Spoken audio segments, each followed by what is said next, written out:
우리 솔직해져 볼까요? 마침내 모든 용기와 희망, 그리고 두려움까지 모두 끌어모아 누군가에게 내 진심을 온전히 털어놓을 때의 그 기분 다들 아실 겁니다. 그 사람에게 내 감정이 어떤지, 그 사람 때문에 내 세상이 어떻게 흔들리는지 말하죠. 유치하게만 들리던 유행가 가사가 갑자기 내 이야기처럼 들린다는 것도요. 그런데 그 사람은 나를 물끄러미 바라보며 이렇게 말합니다. 정말 미안하지만 나는 그런 감정이 아니라고요. 아니면 더 비참하게도 정말 좋은 사람이지만 이성으로는 느껴지지 않는다는 흔한 변명을 하기도 하죠. 그 대화가 끝난 후 여러분은 깊은 패배감을 안고 돌아섭니다. 머릿속에서는 도대체 나한테 무슨 문제가 있는 거지라며 괴로운 외침이 시작되죠. 그 사람과 나눴던 모든 대화, 눈빛, 웃음을 끊임없이 되감게 하며 내가 도대체 언제 실수했는지, 그 사람이 거절할 수밖에 없었던 나의 치명적인 단점이 무엇인지 찾아 헤맵니다. 그런데 여기서 우리가 생각해 볼 것이 있습니다. 깊은 자괴감에 빠져 있는 동안 막상 나를 거절한 그 사람의 입장에 대해서는 거의 생각하지 않는다는 겁니다. 그 사람은 대체 어떤 감정을 느끼고 있을까요? 자신이 방금 만들어낸 이 감정적인 폐허에 대해 완전히 무감각한 걸까요? 친구들에게 전화해서 웃음거리로 삼고 있을까요?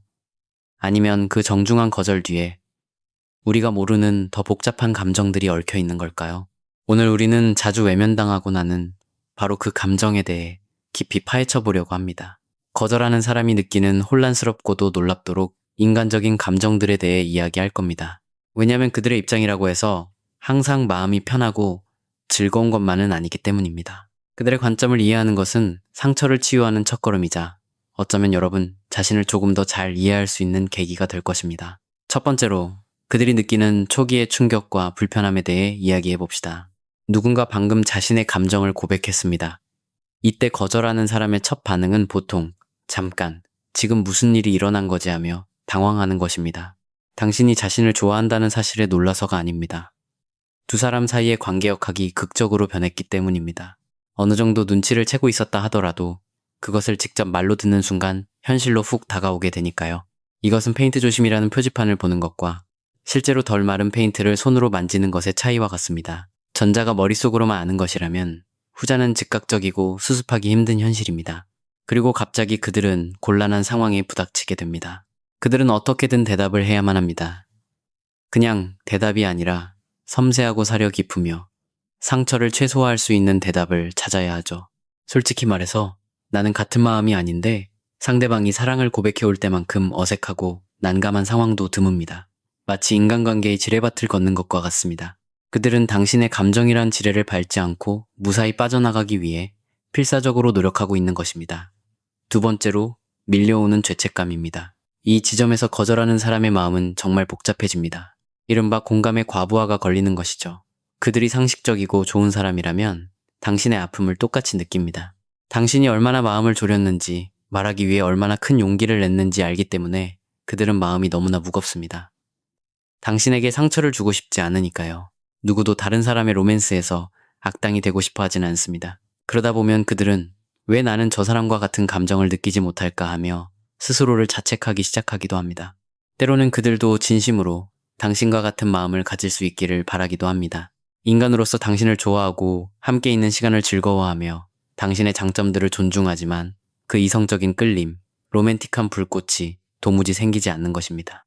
그리고 그것은 그들에게도 매우 답답한 일입니다. 그들은 아마 이렇게 생각할지도 모릅니다. 내가 어디 고장난 걸까? 왜 이토록 좋은 사람을 사랑할 수 없는 걸까? 그것은 마치 너무나 맛있어 보이는 음식을 눈앞에 두고도 전혀 입맛이 없는 것과 같습니다. 세 번째로, 잔인한 사람으로 보일까봐 두려워하는 마음입니다. 아무리 부드럽게 거절의 뜻을 전한다 해도 그것이 당신에게 상처가 될 것이라는 사실을 그들도 잘 알고 있습니다. 그들은 냉혹하고 무심한 사람으로 비치거나 최악의 경우 관심받는 것만 즐기면서 당신을 어장관리한 나쁜 사람으로 오해받는 것을 극도로 두려워합니다. 그래서 그들은 솔직함과 배려심 사이에서 균형을 잡으려 애쓰게 됩니다. 그리고 이는 그들에게 심리적으로 엄청난 에너지를 소모하게 만듭니다. 네 번째로, 자기 방어 본능입니다. 죄책감 이면에는 자신을 지키고자 하는 강한 본능이 깔려 있습니다. 이것은 이기적인 것이 아니라 반드시 필요한 방어 기제입니다. 결국 정직함만이 유일한 정답이니까요. 비록 당장은 아프겠지만 거짓된 승낙보다는 진심 어린 거절이 궁극적으로는 훨씬 더 배려 있는 행동입니다. 어설프게 희망 고문을 하는 것은 결국 피할 수 없는 고통을 길게 끌고 가 나중에 더 큰 상처를 남길 뿐이라는 것을 그들은 잘 알고 있습니다. 지금 당장은 죽을 만큼 괴롭겠지만 그들은 당신이 더 긴 고통의 늪에 빠지지 않도록 구해주고 있는 것입니다.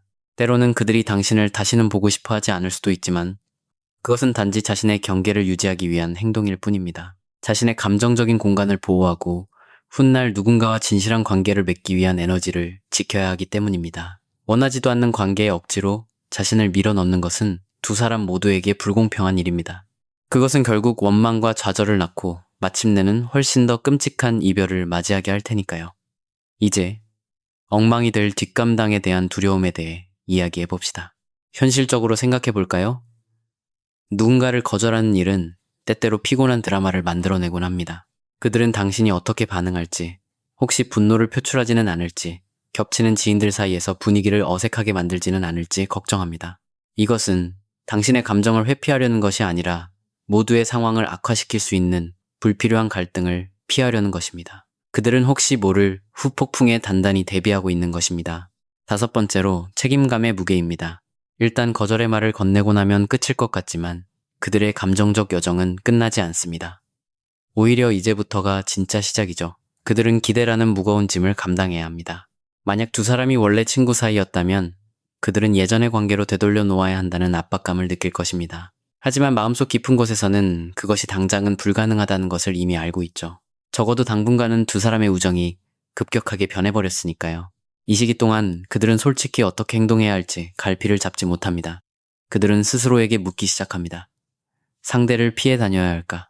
아무 일도 없었던 것처럼 행동해야 할까? 아니면 과하게 친절하게 대해야 할까? 혹시 그게 헛된 희망을 주면 어떡하지? 당신을 존중하면서도 자신의 감정에 솔직할 수 있는 방법이 무엇인지 몰라 그들은 진심으로 혼란스러워합니다. 결국 이 모든 과정은 그들 스스로 자신의 감정을 정리하게 만듭니다. 마음을 받아주지 못한 것에 대한 슬픔, 당신에게 상처를 주었다는 후회, 혹은 그 불편함 속에서도 솔직하게 말했다는 안도감까지. 처리해야 할 감정들이 너무나 많고 이 감정들은 거절의 말을 내뱉는 순간 마법처럼 사라지는 것이 아닙니다. 여섯 번째로 예상치 못한 반전과 안도감입니다. 이 부분은 듣기에 조금 뼈아플 수 있지만 반드시 짚고 넘어가야 할 사실입니다. 거절하는 순간은 힘들지만 막상 그 일이 끝나고 나면 그들에게는 거대한 안도감이 밀려옵니다. 진실이 밝혀졌으니까요. 더 이상 모른 척하거나 피하거나 눈치를 주며 애쓸 필요가 없습니다. 그 무거운 감정의 짐을 마침내 내려놓은 것입니다. 원치 않았던 관심과 압박감으로부터의 해방입니다. 만약 그들이 당신의 마음을 예전부터 알고 있었다면 대놓고 말은 못한 채 교묘하게 화제를 돌리거나 거리를 두려 노력해왔을 것입니다. 고백은 이 문제를 수면 위로 끌어올렸고 비록 과정은 힘들었지만 결과적으로는 밑바탕에 깔려있던 긴장감을 해소하고 상황을 명확하게 만들어줍니다. 일곱 번째로 어장관리를 하지 않았다는 것에 대한 안도감입니다. 이것은 아마도 가장 크고 의미 있는 안도감일 것입니다. 비록 아픈 과정이었을지라도 정직하게 대처했기 때문에 절대 이루어질 수 없는 일에 당신이 더 이상의 시간과 감정을 낭비하지 않게 막았다는 사실 말입니다. 그것은 아주 모질지만 동시에 아주 깊은 배려입니다. 그러니 누군가가 당신의 마음을 거절할 때 그것이 악이나 무관심 혹은 당신에게 상처를 주려는 의도에서 비롯되는 경우는 거의 없습니다. 대부분의 경우 그것은 당혹감, 죄책감, 공감, 자기 방어 본능, 그리고 그 진실이 비록 잔인할지라도 솔직해지고자 하는 마음이 복잡하게 뒤엉킨 결과물입니다. 그러니 당신이 느끼는 아픔은 당연하고 타당하지만 거절한 그 사람 역시 몹시 불편하고 미안한 마음을 가졌을 거란 사실을 한 번쯤 생각해 보시길 바랍니다. 누군가에게 고백할 때 용기가 필요한 것처럼 누군가를 솔직하게 거절할 때도 아주 큰 용기가 필요합니다. 이제는 당신의 마음을 치유하는 데 집중하세요. 그들의 입장을 이해하면 이 거절이 당신이라는 사람 자체에 대한 부정이 아니라는 것을 깨닫는 데 도움이 될 것입니다. 거절당하는 것은 참 아픈 일이지만 그것은 단지 새로운 방향을 알려주는 이정표일 뿐입니다. 당신을 위해 준비된 진짜 인연을 향해 길을 깨끗하게 치워준 것이죠.